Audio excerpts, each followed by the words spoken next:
우리 인생을 여러 가지로 표현하는 말들이 있습니다. 예를 들어서 하룻밤 잠시 머물렀다가 날이 밝으면 다른 곳으로 떠나는 여행객과 같은 의미로 우리 인생은 나그네 길과 같다라는 말이 있습니다. 또 부연하게 깨어있던 아침 안개가 날이 밝으면 즉시로 사라진 것 같은 모습이 우리 인생이 아닌가. 그래서 인생은 안개와 같다라는 말도 있습니다. 또 우리 인생살이가 하도 힘들고 고통스럽다고 해서 인생은 광야길과 같다는 말이 있습니다. 그런데 저는 지난 휴가를 가지면서 인생은 항해와 같다는 사실을 다시 한번 깨달았습니다. 파도 타기를 하는 사람을 영어로 서퍼라고 합니다. 그리고 서퍼들의 천국이라는 의미의 서퍼스 파라다이스가 있는데 저희 가족이 이 서퍼스 파라다이스에 갔습니다. 가서 보니까 멀리서 바라온 바다에는 끊임없이 파도가 몰려왔습니다. 파도가 밀려왔다가 사라지면 또 다른 파도가 밀려오고 사라지면 또 다른 파도가 계속적으로 밀려오고 사라지고 밀려오고 사라졌습니다. 저는 이 모습을 보면서 마치 한 문제가 해결되면 또 다른 문제가 몰려오고 그 문제가 해결되면 또 다른 문제가 몰려오는 것처럼 우리 인생이 이와 같구나라는 사실을 깨닫게 되었습니다. 그리고 파도 타기를 하는 서퍼들을 보면서 큰 도전을 받았습니다. 그런 서핑 보드에 엎드린 채 양팔을 이용해서 깊은 바다로 나아갑니다. 그리고 큰 파도가 오기를 기다립니다. 그러다가 자기들이 원하는 큰 파도가 몰려오면 엎드린 채 양손으로 노를 젓다가 어느 정도 파도에 올라탔다고 생각하면 보드에서 일어납니다. 그리고 허리와 다리를 이용해서 파도 타기를 합니다. 저희 가족들이 돗자리를 깔고 한 30분 동안 멀리 서핑을 하는 사람들을 지켜본 적이 있습니다. 어떤 서퍼는 아마 초보자 같습니다. 파도에 보드를 이용해서 이제 파도 타기를 하려고 자리에서 일어나자마자 곧바로 바다에 빠지는가 하면 어떤 서퍼는 무려 3, 40m를 멀리 가기도 했습니다. 그런데 중요한 것은요, 그럼에도 불구하고 또다시 보드에 엎드린 채 열심히 양손으로 노를 저어서 깊은 바다로 나아갑니다. 그리고 또다시 파도 타기를 시도합니다. 바로 물속에 빠지든지 3, 40m를 가든지 간에 또다시 엎드려서 고통하면서 어려운 가운데도 양손으로 노를 저어서 깊은 바다 가서 다시 파도 타기를 반복하는 것을 보고 저는 굉장한 도전을 받았습니다. 파도 타기에 실패했어도 또다시 서핑보드에 올라가고 실패해서 또다시 서핑보드에 올라타기를 멈추지 않는 모습을 통해 인사이트, 영감을 얻었습니다. 그리고 마치 하나님께서 저에게 이렇게 말씀하시는 것 같았습니다. 조목사야, 서핑보드를 이용해서 파도 타기를 하는 저 서퍼들 보고 있니? 저 사람들이 한 자리에 머물러 있지 않고 서핑보드에 올라서서 계속해서 앞으로 나가려고 하는 것을 보고 있니? 너도 저 서퍼들처럼 머물러 있지 말고 앞으로 나아가야 한단다.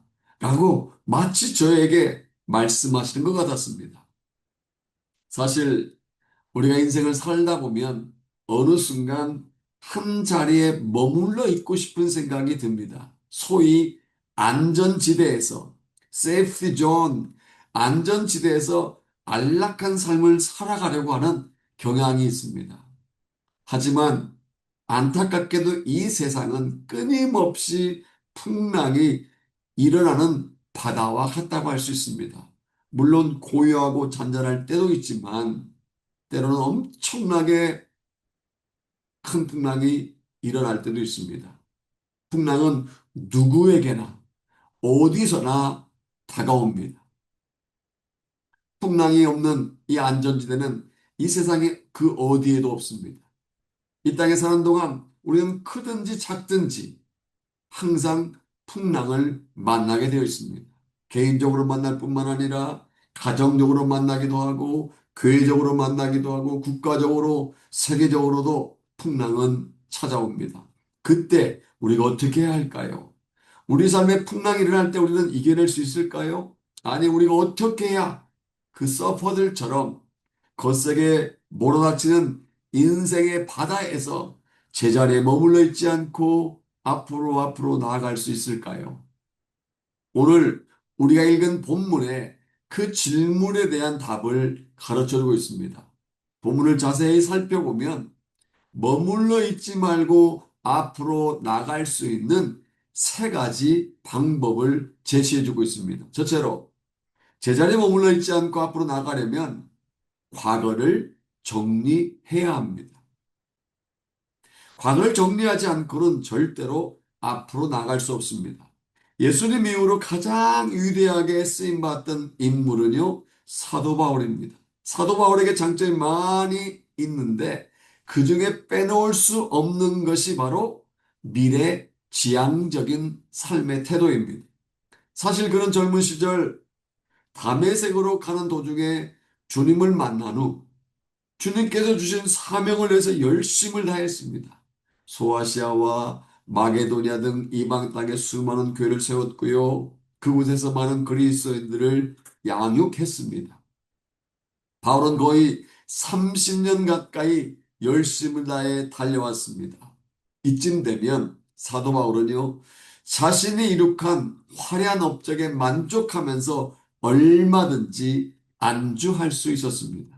얼마든 자기만의 시간을 가지면서 남은 여생을 편안하게 보내겠다고 생각할 수도 있었습니다. 그런데 본문을 보면 그는 지나간 과거에 그가 이루는 업적에 매이지 않았습니다. 다 같이 13절을 읽어볼까요? 같이 본문 13절 같이 읽겠습니다. 시작. 형제들아 나는 아직 내가 잡은 줄로 여기지 아니하고 오직 한 일, 즉 뒤에 있는 것은 잊어버리고 앞에 있는 것들을 잡으려고.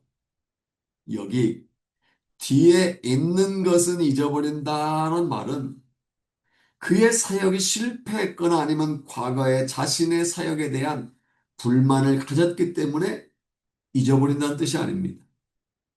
이 말은 그가 현재에 안주하지 않겠다는 것입니다. 머물러 있지 않겠다는 것입니다. 바울이 지금 로마 감옥 안에서 빌립보에 있는 성도들에게 편지한 내용입니다. 이것이 바로 빌립보서입니다. 그래서 옥중서신을 앱골 빌레볼, 빌레빌, 에베소서, 골로새서, 빌레몬서, 빌립보서 이 네 개가 옥중서신입니다. 지금 옥중에 있습니다. 감옥 안에 갇혀서 재수로 있습니다. 그런데도 그는 과거에 얽매이지 않고 그저 현실에 안주하지 않고 앞을 잡으려고 나가겠다는 것입니다. 복음으로 변화된 성도를 말씀으로 교육하고 훈련시켰을 뿐만 아니라 그는 수많은 병들을 고쳐주었습니다. 심지어 그 몸에서 손수건이나 앞치마를 가에다가 병든 사람에게 얹으면 병이 떠나가기도 했습니다. 이뿐만이 아닙니다. 점치는 귀신과 악기들 쫓겨 나가게 하기도 하고 졸음을 이기지 못하고 3층에서 떨어져 죽은 청년을 다시 살려주기도 했습니다. 이쯤 되면 엄청난 사역을 한 것입니다. 물론 바울에게도요 잊고 싶은 아픔이 있었습니다. 자신이 복음을 믿는 사람들을 핍박하기도 했고요. 사랑하는 동역자인 바나바와 갈등하여 갈라서는 일도 있었습니다. 여러 가지 성과와 아픔이 있었습니다. 하지만 바울은 그 모든 것을 뒤돌아보지 않기로 했다는 것입니다. 그것이 기쁜 일이든지 슬픈 일이든지 하나님 보시기에 칭찬받을 만한 일이든지 아니면 하나님께 부끄러운 일이든지 자신이 행한 일을 잊어버리겠다는 것입니다. 이제까지 이룬 것에 성취에 성과에 매몰되어 그 자리에 스테이 하지 않겠다는 것입니다. 저는 바울의 이 모습이 우리에게 교훈을 준다고 생각합니다. 여러분, 2025년은요, 이미 past, 지나갔습니다. 그래서 과거를 past, 과거라고 하는 것입니다. 지난 한 해 동안 여러분의 삶 가운데 좋은 추억이 있을 수도 있고요, 슬픈 기억도 있을 것입니다. 그러나 지나치게 과거에 묶여버리면 우리는 앞으로 나갈 수 없는 줄로 믿습니다.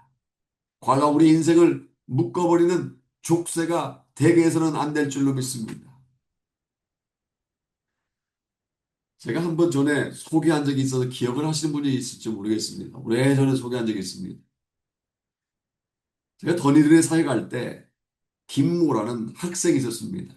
학교에서 문제를 일으켜서 경고를 받고 3일을 정학을 맞으면서 공부는 하지 못하고 그냥 한 곳에서 스스로 자습만 하도록 그렇게 명을 내렸습니다. 제가 가서 사정을 하고 그래서 3일 정학이 된 것입니다. 그 부모님이 삼계동에서 개를 키워서 파는 그런 비즈니스를 하고 있는 분이었습니다. 어렵게 돈을 벌어서 뉴질랜드에 유학을 시켰는데 학교를 결석을 하고 중도에 무단 조퇴를 하고 숙제도 안 해가고 불성실해서 정학을 맞은 것입니다. 그래서 학교에 잘 얘기를 해서 무사히 넘어갔는데 그 아이가 저에게 이렇게 말한 것이었습니다. 전사님, 절대로 부모님께 말씀해서는 안 됩니다. 제발 좀 살려주세요. 우리 부모님이 알면 당장 유학 때려치우고 한국으로 돌아오라고 용돈도 끊고 학비도 끊을 것입니다. 그래서 제가 그랬습니다. 너 나하고 약속해라. 한 번만 더 가면 너는 한국으로 갈 수 있도록 내가 부모님께 얘기할 것이다. 알겠습니다. 다시는 그러지 않겠습니다. 용서해 주세요. 알겠다. 전사님 용서해 줄 거야. 끝났습니다. 수협에 나왔습니다. 전사님, 용서해 주세요. 아, 용서해 줬다니까? 금요 기도에 왔습니다. 전사님, 제발 부탁해 용서해 주세요. 아, 용서해 줬다니까? 주일날 나왔습니다. 주일날 또 와서 전사님 예배 끝나자마자 와서 용서해 주세요. 제가 뭐라고 하지 않습니까? 이렇게 얘기했습니다. 야! 너 나를 뭘로 하니? 내가 용서해준다고 3번씩이나 얘기했지 않니? 학교에서 수요일 날, 금요일 날 분명히 얘기했는데 너는 왜 과거에 계속 묶여있니? 라고 말한 적이 있었습니다. 너 지금 장난하는 거니? 나를 뭘로 하니? 내가 분명히 너하고 약속하면서 악수까지 했잖니? 여러분, 과거에 묶여있으면 앞으로 나가지 못한다는 것입니다. 뒤에 보면요, 자신을 묶고 있는 줄은 자르지 않으면서 왜 나는 은혜를 받지 못하는지 모르겠어. 우리 가정이 왜 이 모양이 꼴인지 모르겠어. 왜 내 믿음이 제자리 걸음하고 있는지 모르겠어. 라고 말하는 사람들이 종종 있습니다. 여러분, 하나님의 은혜 안에 들어가지 못하는 것이 있습니까? 그것이 죄의식입니까? 과도한 추억입니까? 아니면 심각하게 힘들게 했던 아픔입니까? 여러분 믿음을 성장하지 못하는 것이 무엇입니까? 어제보다 오늘이 지난주보다 이번 주가 작년보다 올해가 더 나은 삶을 살고 싶습니까? 앞으로 나가기를 원하십니까? 그렇다면 앞으로 나가지 못하게 하는 여러분을 붙들고 있는 그 줄을 끊으시기 바랍니다. 제 의식의 줄, 아픔의 줄, 슬픔의 줄, 기쁨의 줄도 끊어야 됩니다. 믿음의 경주에 승리하려면 인생 항해에서 소원의 항구로 향하려면 무엇봐도 과거를 정리하시기를 주님의 이름으로 축복합니다. 둘째로 제자리에 머물지 않고 앞으로 나가려면 목표에 집중해야 합니다. 아마 들어보신 분들 계실 것입니다. 곤충학자 장 앙리 파브르는 날벌레들의 생태를 주의 깊게 관찰하던 중에 한 가지 매우 중요한 사실을 발견했다고 합니다. 날벌레들은요, 아무런 목적도 없이 무턱대고 앞에서 날아가고 있는 놈만 따라서 빙빙 돌더랍니다. 어떤 방향이나 목적지도 없이 그냥 돌더랍니다. 빙빙 돌고 있는 바로 밑에다가 먹을 것을 가져다 주어도 거들떠보지 않고 빙빙 계속 돌기만 하더랍니다. 이렇게 무턱대고 7일 동안 계속 돌던 날벌레들은 결국 굶어서 죽어간다는 사실을 발견하고 세상에 이것을 알렸다는 것입니다. 한 통계 자료에 의하면 아무런 목표도 없이 파브르가 관찰한 날벌레처럼 살아가는 사람이 전체 인류 인구의 87%에 이른다고 합니다. 그러니까 100명 중에 13명만 목표도 있고 목적도 있고 나름 계획을 짜서 살아가는데 남은 87명은 그냥 되는 대로 살아간다는 것입니다. 사실 우리 주위에 보면 이런 사람 있지 않습니까? 친구가 여행을 간다니까 자기도 여행을 가려고 합니다. 이웃 사람이 침대를 바꾼다고 하니까 자기도 침대를 바꾸려고 합니다. 학교 동창이 명품 핸드백으로 바꾼다고 하니까 자기도 빚을 내서라도 명품 핸드백을 구입하려고 하는 사람들이 있습니다. 이런 사람들이 목표 없이 목적 없이 살아가는 87%에 속하는 사람들이라고 해도 과언이 아닙니다. 한 노인이 지나가는 나그네에게 물었습니다. 당신은 어딜 그렇게 바쁘게 가시오? 나그네가 서울에 간다고 대답하자 노인이 딱하다는 듯이 이렇게 말했습니다.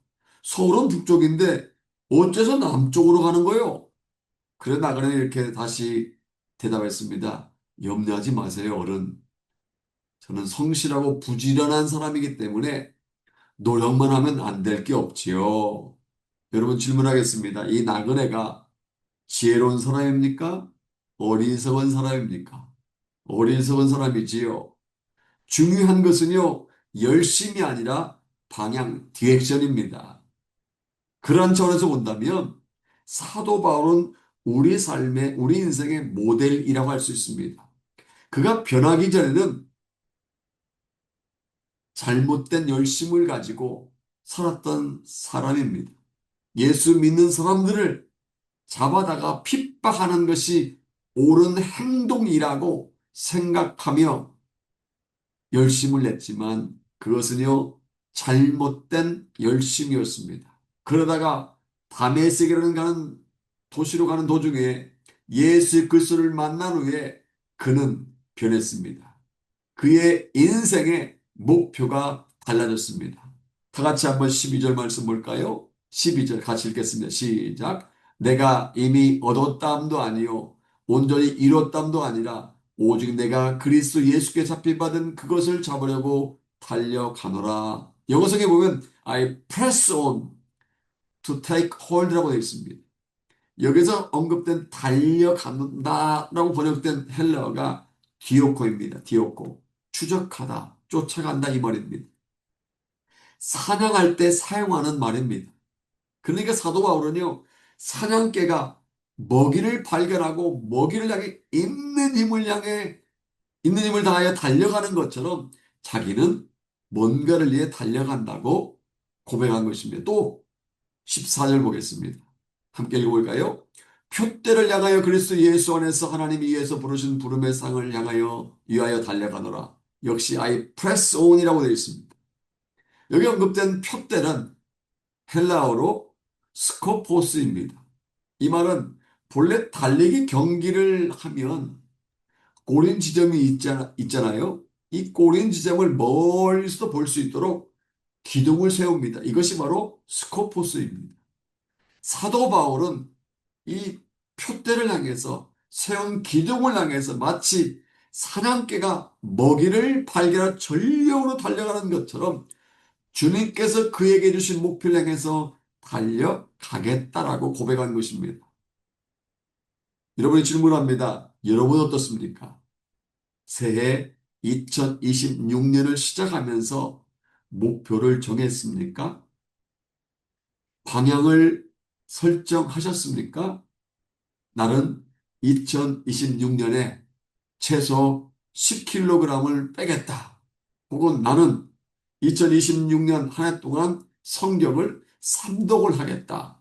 혹은 나는 어떻게든지 2026년 한 해 동안 하루에 30분 이상 기도하겠다. 뭐 등등 어떤 목표를 혹시 정하셨습니까?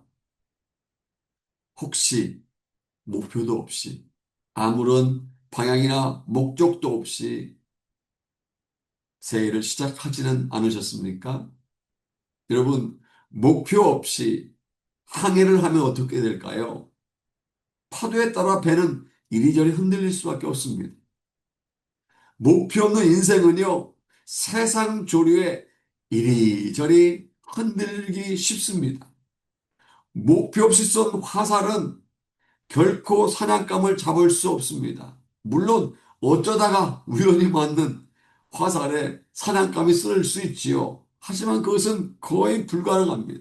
마찬가지로 목표 없는 신앙생활을 하면 주님이 원하시는 삶을 살 수 없고 주님으로부터 빗나갈 수밖에 없습니다.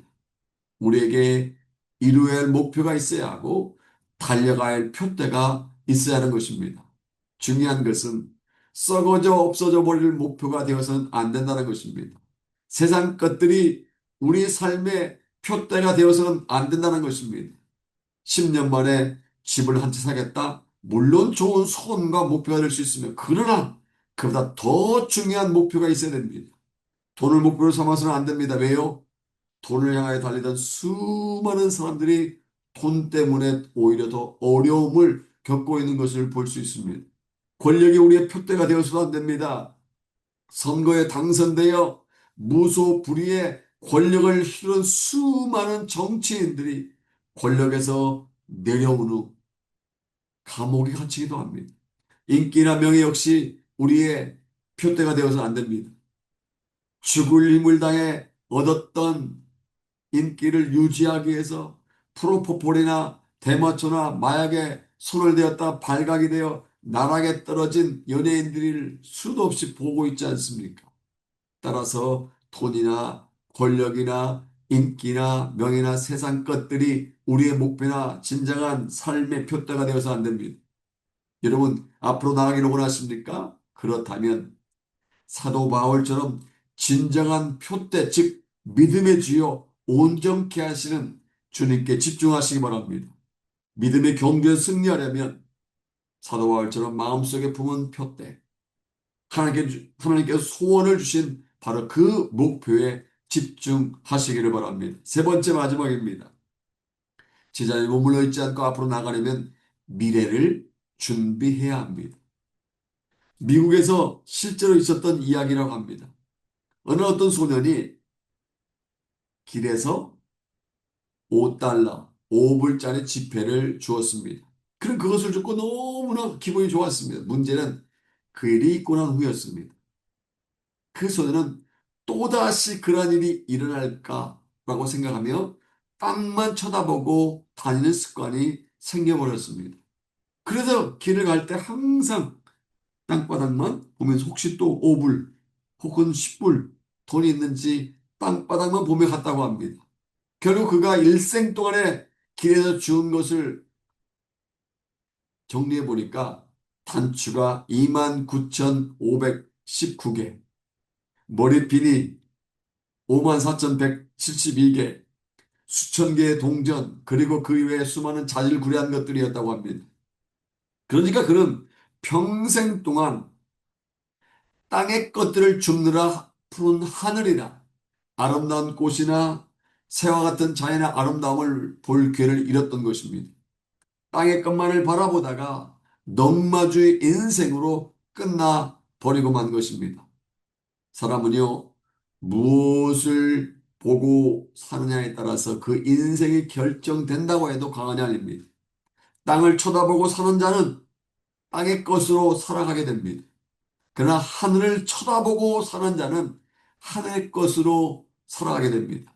14절을 보면 사도 바울이 어디를 쳐다보았는지, 무엇을 쳐다보고 준비했는지를 알 수 있습니다. 다시 한번 14절 같이 보겠습니다.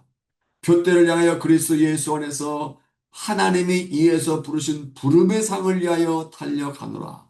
여기서 우리가 포커스 온 해야 될, 집중해야 될 말씀은 하나님이 위해서 부르신 부름의 상이란 이 말씀입니다.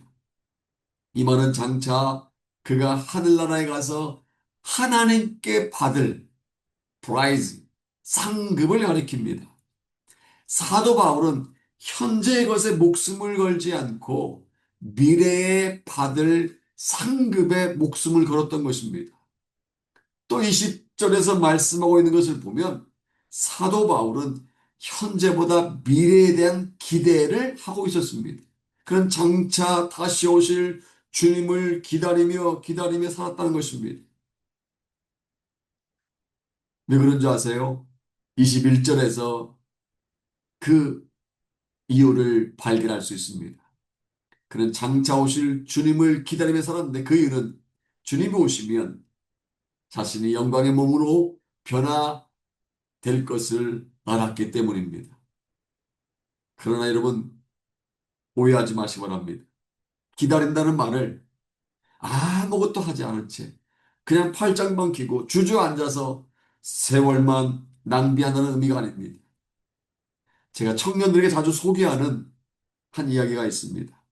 옛날 어느 효자가 사랑하는 어머니가 중병에 걸리자 병을 잘 고친다는 소문이 난 어느 의원에게 모시고 왔습니다.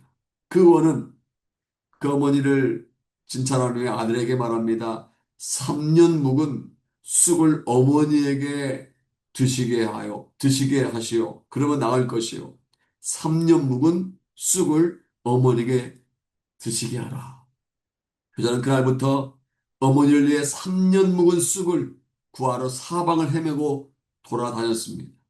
그러나 3년이 지나도록 끝내 3년 묵은 쑥을 구하지를 못했습니다. 어떻게 되었을까요? 안타깝게도 어머니는 돌아가셨습니다. 그러자 동네 사람들이 수군거립니다. 어리석은 사람. 진작 쑥을 심어 키웠더라면, 3년 전에 쑥을 심어 키웠더라면 어머니는 돌아가시지 않았을 텐데. 무슨 말입니까? 그 아들은 어머니를 위한다고 백방으로 쑥을 구하러 다녔지만 오히려 그 수고는 헛수고가 되었다는 것입니다.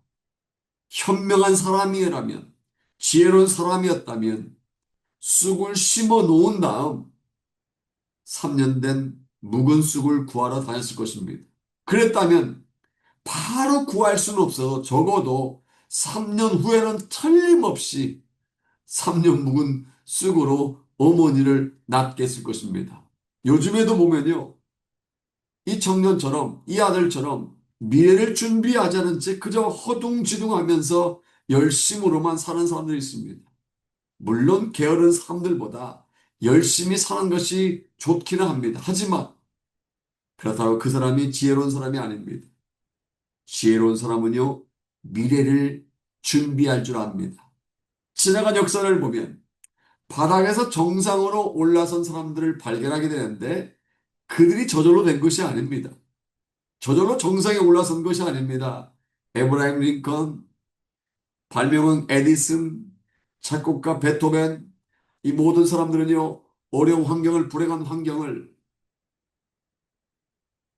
딛고 일어선 사람들인데 그 가운데서도 최선을 다해서 역사에 위대한 발자취를 남겼던 인물들입니다. 앞서 우리 이권사는 기도하셨는데 요셉이 꿈의 사람으로 저절로 애굽의 총리 된 줄 아십니까? 아닙니다. 꿈만 꾼 것이 아닙니다.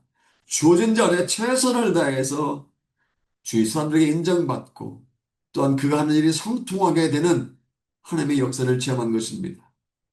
사랑 여러분, 갈라디아서 6장 7절을 기억하실 것입니다. 우리는요, 우리가 심은 대로 그 열매를 먹을 수 있는 줄로 믿습니다. 대가를 지불한 만큼, 미래를 준비한 만큼 그 결과가 우리에게 돌아오는 줄로 믿습니다.